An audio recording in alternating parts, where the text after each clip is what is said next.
Assalamualaikum dan salam sejahtera. Bersua kembali dalam 2030 bersama-sama saya Dr. Janiri Amir. Isu berkaitan dengan pilihan raya. Penggal Dewan Undangan Negeri Sarawak yang sepatutnya tamat pada 6 Jun lalu telah dilanjutkan ekoran daripada pengisytiharan proklamasi darurat 2021. Jadi maksudnya Dewan Undangan Negeri Sarawak ataupun ahli Dewan Undangan Negeri Sarawak dapat berfungsi dan main peranan mereka seperti biasa. Apakah implikasi dari segi demokrasi? Apakah strategi-strategi dan langkah-langkah yang perlu diambil oleh parti politik terbabit bagi memastikan mereka dapat memenangi pilihan raya akan datang? Apakah isu-isu yang relevan dalam kalangan pengundi Cina di Sarawak dan isu-isu lain? Jadi untuk memperkatakan isu dan persoalan ini, untuk minggu ini saya jemput ke 2030 seorang penganalisis politik terkemuka, Profesor Madya Dr. Lee Kok Tiong dari Universiti Malaysia Sabah untuk tampil dalam 2030. Terima kasih Profesor Madya Dr. Lee. Terima kasih doktor, terima kasih jemput. Ya, ini orang Sarawak dari Serike ya. Ya, tapi sudah doktor. lama di Sabah. Tapi Jadi masih lagi ya, berjiwa Sarawak. tetap. Baik, Dr. Lee. Ya. Apabila Dewan Undangan Negeri Sarawak yang sepatutnya tamat tempoh pada 6 Jun tetapi kemudiannya disebabkan oleh proklamasi darurat, maka ia berfungsi seperti biasa. Apakah implikasi dari segi sistem demokrasi yang diamalkan di negara kita? Apa maksudnya ataupun implikasi ini semua dari segi demokrasi? Oke, doktor, terima kasih.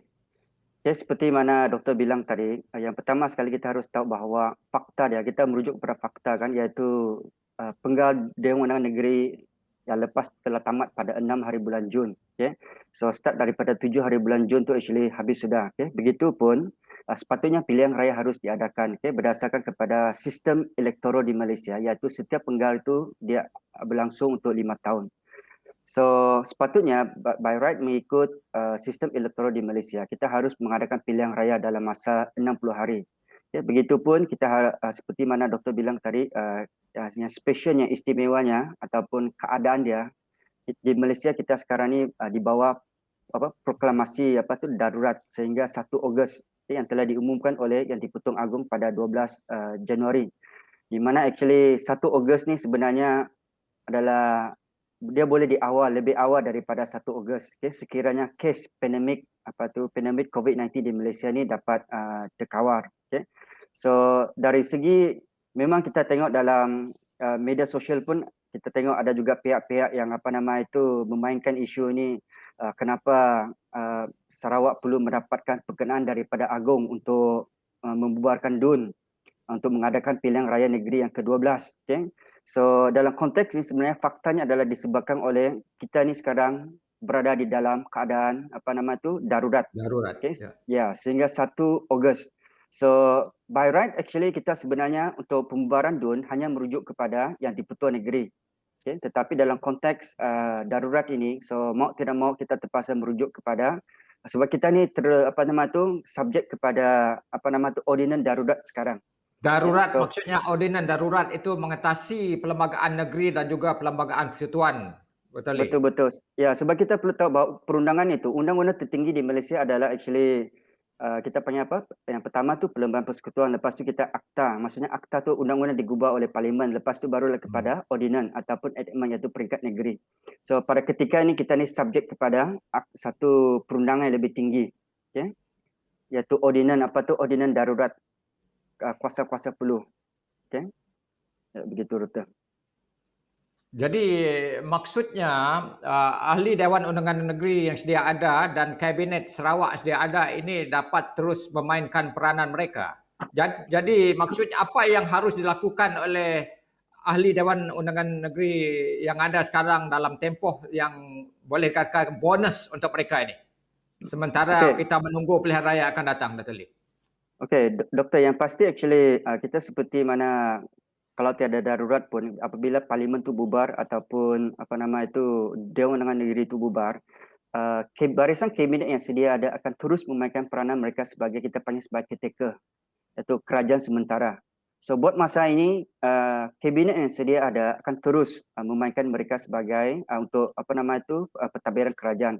Begitupun actually pembubaran DUN ataupun tamat tempohnya Dewan Undangan Negeri itu sebenarnya hanya memberi implikasi dalam konteks konteks politik saja, iaitu adun-adun. Dari segi konteks urus takbir kerajaan itu mereka terus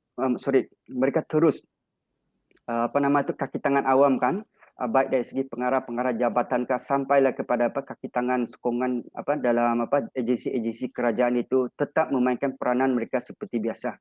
Okay, so tidak perlu ada sebarang kekhawatiran atau kegusaran tentang kelancaran urus tabir kerajaan tersebut. Dan jadi maksudnya mereka terus dapat memainkan peranan sementara pilihan raya negeri Sarawak yang ke-12 ini tidak dapat diadakan. Jadi bagi Dr. Lee, bila agaknya dalam keadaan mana ataupun apakah faktor-faktor yang akan menentukan pilihan raya negeri Sarawak yang ke-12 ini dapat diadakan nanti? Okey, Doktor. Actually, sekarang kita ni tahu bahawa kita ni berada dalam tempoh pandemik COVID-19. So, kita ni hidup dalam norma-norma baru. Okay, norma-norma baru dia dari segi mempengaruhi seluruh aspek kehidupan kita dari segi ekonomi, pendidikan dan segalanya. So, dalam konteks ini dia termasuk dalam termasuk dalam merangkumi pilihan raya. Okay. So, maksudnya apa-apa pun yang kita nak buat, kita haruslah melihat daripada lensa ataupun sudut perspektif pandemik COVID-19. So semestinya apabila kes ataupun penularan pandemik 19 itu dapat terkawal, saya rasa barulah pilihan raya ini dapat diadakan. Dan buat sementara waktu ni kita tahu bahawa darurat itu adalah sehingga 1 Ogos. Okay? So dan kita sedia maklum juga bahawa kerajaan baik persekutuan ataupun negeri Sarawak, wilayah Sarawak, saya rasa sebenarnya banyak termasuk di Sabah ni banyak yang jealous ataupun cemburu dengan Sarawak kerana dari segi contohnya program imunisasi itu kan Sarawak jauh lebih advance daripada wilayah-wilayah lain di Malaysia ni sebab kerajaan Sarawak telah pump in kan duit sendiri untuk program-program imunisasi ini. Dan kes sebenarnya dari segi mengawal penularan pandemik itu, kalau kita tengok sejarah dia daripada bulan Mac tahun lepas, kita boleh tengok statistik, kita boleh google saja statistik. Jumlah penularan pandemik, kes pandemik di Sarawak sebenarnya jauh lebih baik daripada wilayah-wilayah lain, sehinggalah 2 atau 3 bulan lepas tiba-tiba Baik, Dr. Lee. Maksudnya kita berharap supaya ancaman COVID-19 ini dapat dikekang dan ini menuntut kerjasama semua pihak kerana saya percaya banyak pihak yang mahu melihat akan dapat diadakan pilihan raya negeri Sarawak apabila kita dapat mengekang ataupun mengawal COVID-19. Jadi Dr. Lee, kita berhenti rehat seketika dan jumpa lagi selepas ini.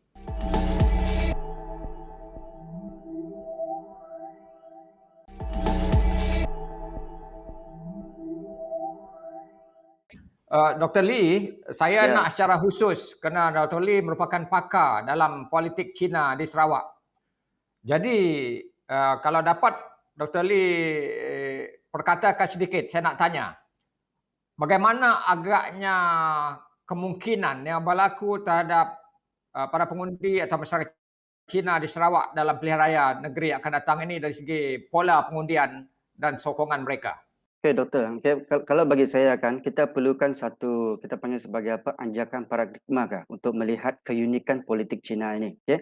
So kita perlu ingat bahawa masyarakat Cina di Sarawak, actually tidak kira Sarawak atau seluruh Malaysia ni, sudah mengalami melalui asimilasi budaya.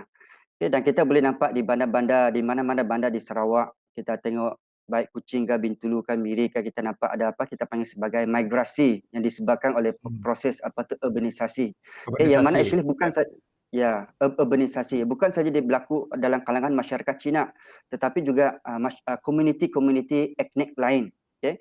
So kependudukan di penempatan bandar-bandar ini kita pun nampak sudah berubah.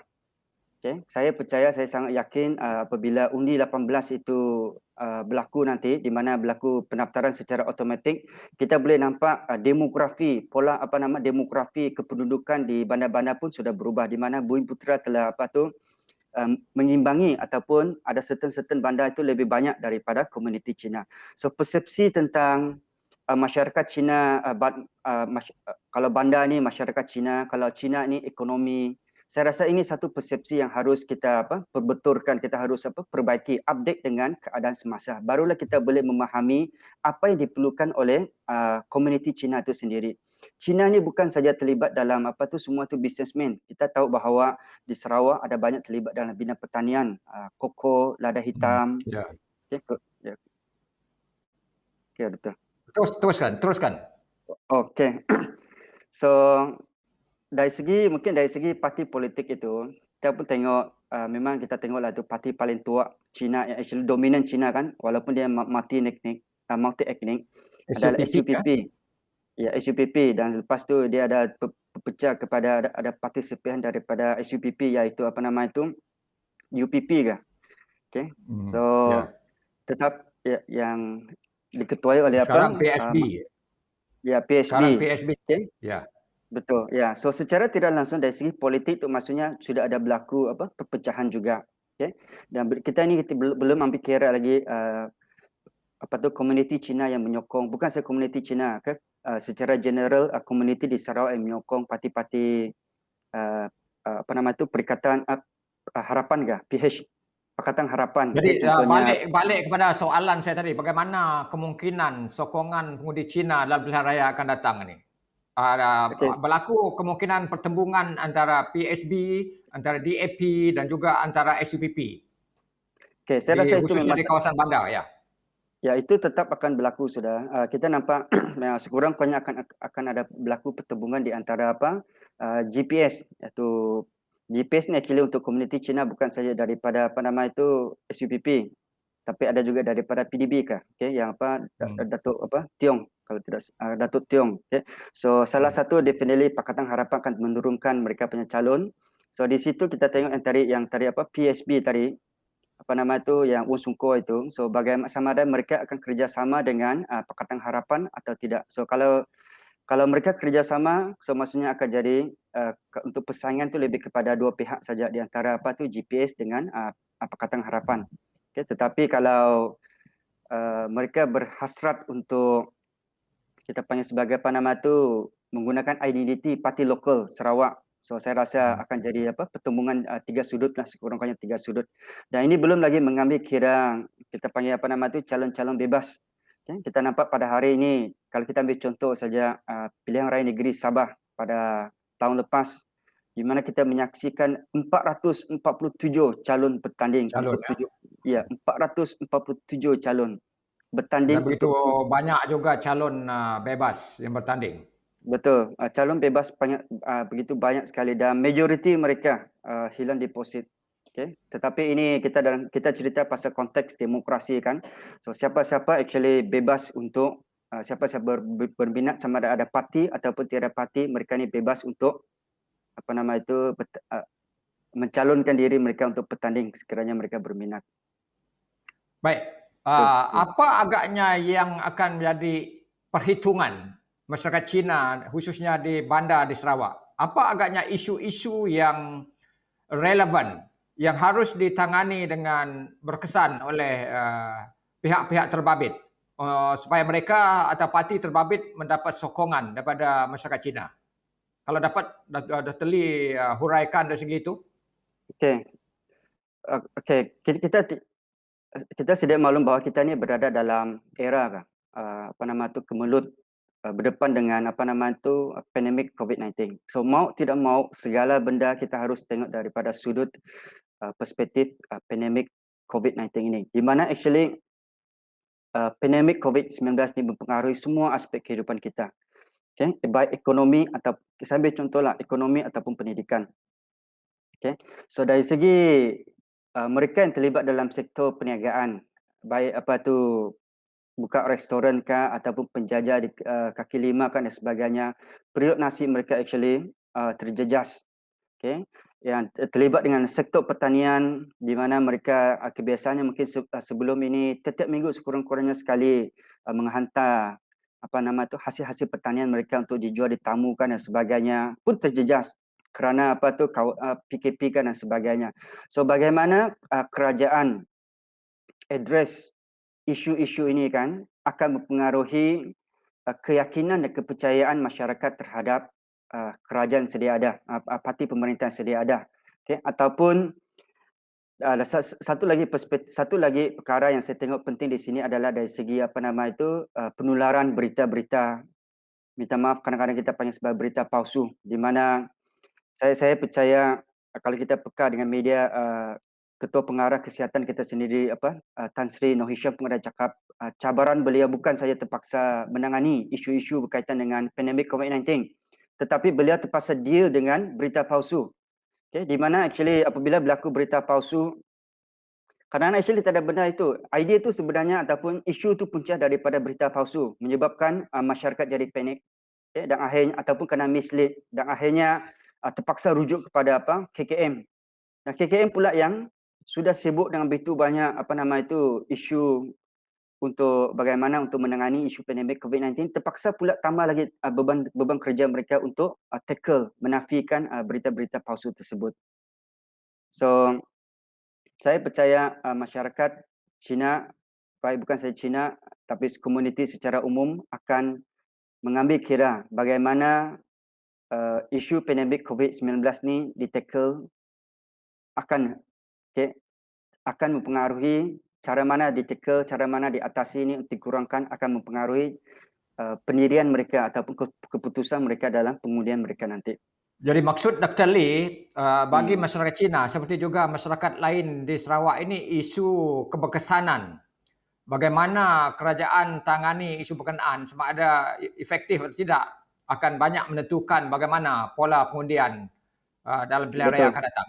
Selain daripada isu itu, apa lagi isu-isu lain secara ringkas Dr. Lee dalam 45 saat isu yang sentiasa relevan dalam masyarakat Cina sehingga ke hari ini? Bagi saya actually sentimen itu tetap ada. Okay? Sentimen keunikan, lepas itu suku etnik itu tetap ada. Itu kita tidak boleh nafikan. Okay? So kadang-kadang regardless how good apa yang telah anda berapa banyak perkara-perkara baik telah anda lakukan, kita panggil sebagai etnopolitik itu memang kita tidak dapat lari daripada yang itu. Baik, terima kasih Dr. Lee. Kita berhenti rehat. Jumpa lagi 2030 selepas ini.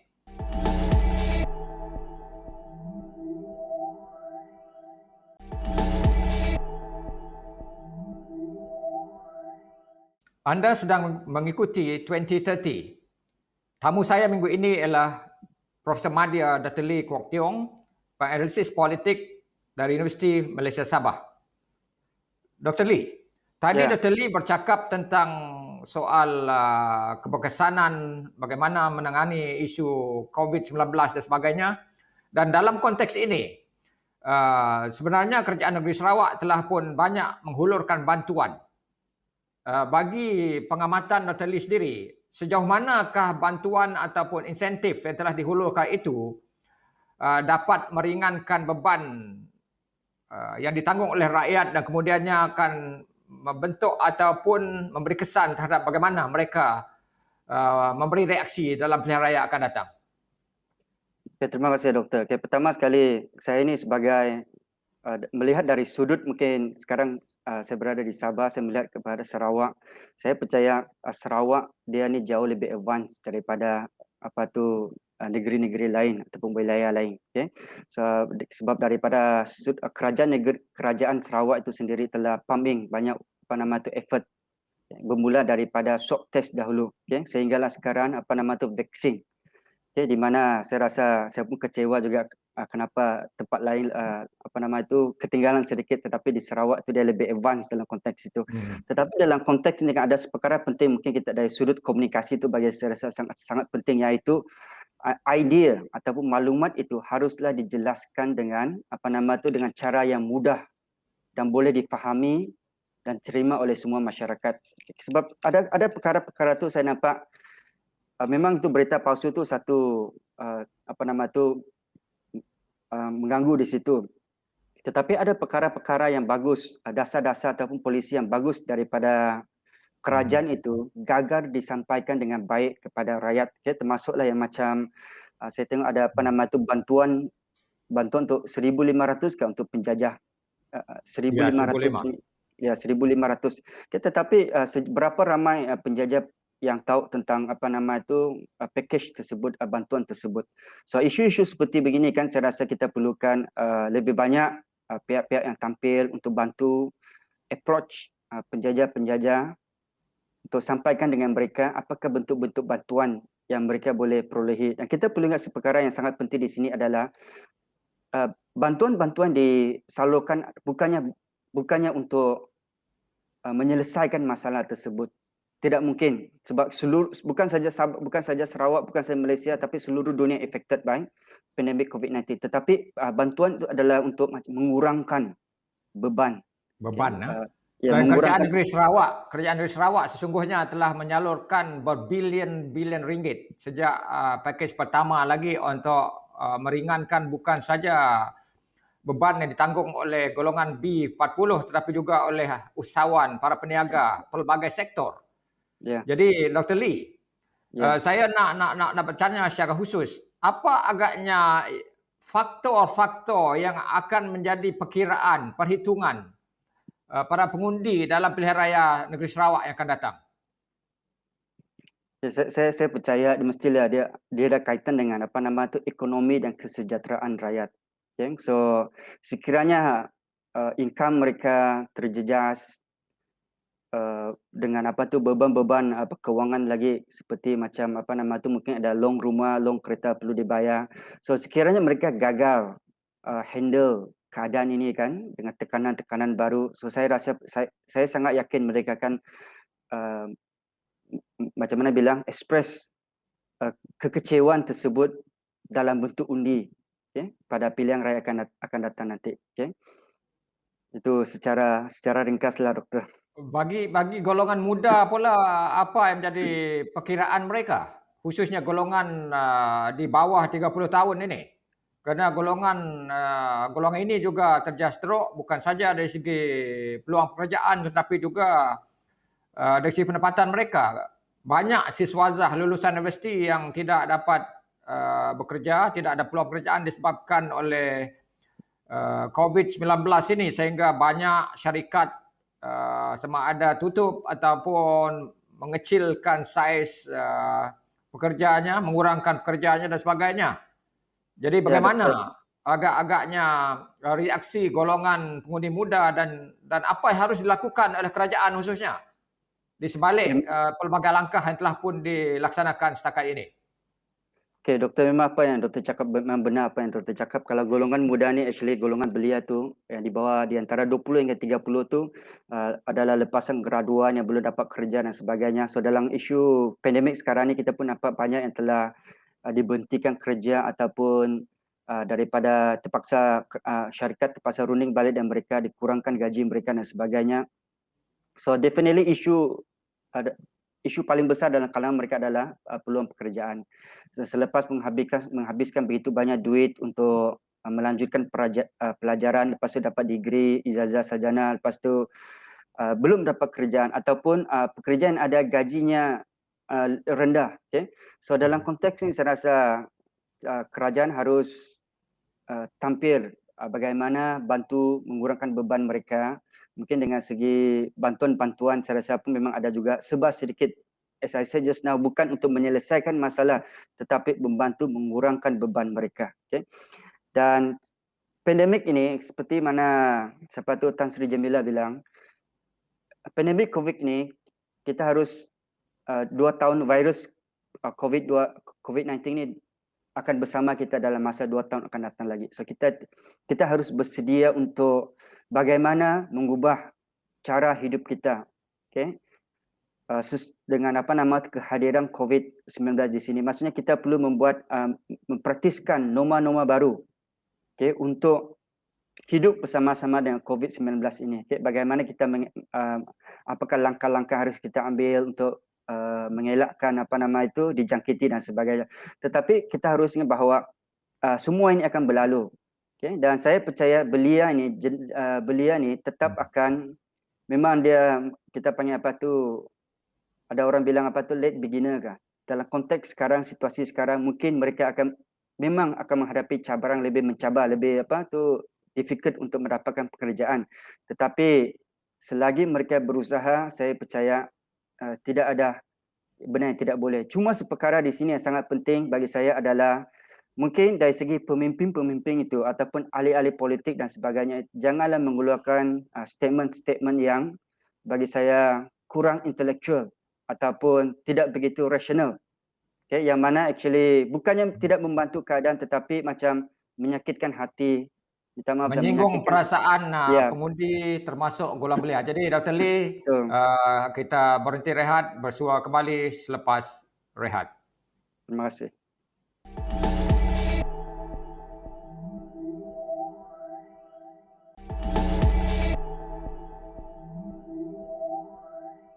Kita telah memperkatakan pelbagai isu bersangkutan dengan Dewan Undangan Negeri Sarawak tentang pilihan raya, isu-isu yang akan menjadi perhitungan masyarakat dan para pengundi Sarawak termasuk masyarakat Cina. Jadi melangkah ke hadapan bagi Dr. Lee, parti mana yang akan memberi tentangan sengit atau tentangan kepada GPS dalam pilihan raya negeri ke-12 nanti? Okey, Doktor. Bagi saya nampak parti Wong Sungko itu tengah nampaknya sedang mendapat perhatian mendapat perhatian ramai dalam kalangan masyarakat di Sarawak, dengan beberapa pemimpin daripada PH Pakatan Harapan baru join beliau. So saya rasa dia akan menjadi persaingan terkuatlah, terhebat kepada GPS, parti-parti GPS, untuk pilihan raya akan datang. Dan kita tidak boleh nafikan juga akan ada beberapa calon bebas mungkin nanti, beberapa calon bebas yang kita panggil daripada parti-parti yang sedia ada pada ketika ini, sama ada daripada GPS ataupun daripada PH ataupun daripada Parti Bersatu Sarawak Parti Sarawak Bersatu tu, yang apabila tidak dicalonkan nanti, mungkin mereka akan ambil pendekatan untuk tanding sebagai atas tiket calon bebas. Bagaimana jangkaan Dr. Lee terhadap DAP? Adakah kemungkinan DAP akan dapat mengekalkan prestasinya seperti yang diperlihatkan pada tahun 2016 dulu? Ataupun mereka akan terhakis dari kuasa atau pengaruh, ataupun mereka dapat tingkatkan prestasi? Kalau ya atau tidak, mengapa? Okay, Doktor, actually mengambil kira kalau kita tengok apa yang berlaku selepas PRU ke-14, di mana kita boleh nampak mereka begitu agresif sekali kempen dengan janji-janji mereka, macam-macam janji, 20% minyak 20% dan sebagainya. Tetapi selepas mereka jadi kerajaan, nampaknya mereka senyap. Okay? So saya percaya rakyat akan mengambil kira aspek-aspek ini dalam dalam pilihan raya akan datang, termasuk definitely dia tidak mungkin jadi satu faktor sajalah, dia mesti ada beberapa faktor. Ada dua faktor lagi saya tengok, mungkin adalah performance parti-parti lain, termasuklah SUPP dan juga Parti Rakyat Bersatu kan. So adakah mereka ni telah menjadi alternatif baru kepada pengundi-pengundi, kalau kita sebutkan konteks pengundi Cina lah di Sarawak. So tetapi begitu macam mana pun kita perlu ingat bahawa dalam politik ini kita ada panggil sebagai 11 hours kah. So dia boleh jadi, kita perlu tengok juga keadaan pada ketika itu dan siapakah yang kurang membuat kesilapan. Sebab kita tengok kadang-kadang parti itu bagus ataupun calon itu bagus, tetapi disebabkan oleh kita panggil liability daripada rakan-rakan sekutu mereka, menyebabkan calon yang bagus itu telah ditolak oleh rakyat. So banyak aspek yang perlu diambil kira, tetapi dalam konteks sekarang saya tengok pun contohnya kalau kita tengoklah macam Dr. Sim sendiri pun fokus kepada fokus pada usaha menangani pandemik COVID-19 dan tidak nampak di situ kempen politik dan sebagainya. So saya percaya apabila tiba waktu kempen nanti kita akan nampak bagaimana mereka berkempen pada ketika itu. Salah sebuah parti yang diberi perhatian oleh para pengundi di Sarawak sebelum ini adalah PKR. Tetapi PKR tahun 2021 tidak sama dengan PKR 2016. Kerana seperti yang kita sedia maklum, telah berlaku perpecahan yang teruk dalam kalangan pelbagai puak dalam PKR. Jadi bagaimana Dr. Lee melihat kemungkinan prestasi PKR dalam PRN Sarawak nanti?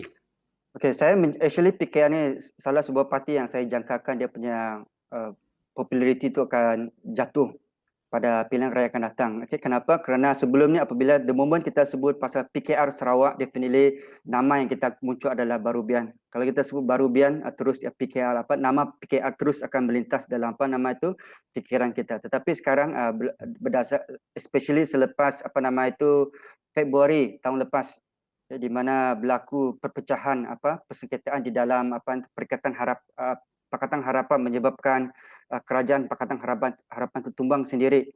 Okay? Dan kita nampak juga terbentuknya jajaran parti politik baru pada Mac tahun lepas, iaitu Perikatan Nasional, di mana sebelum ini pun tidak pernah orang pun fikir pasal akan ada jajaran baru Perikatan Nasional.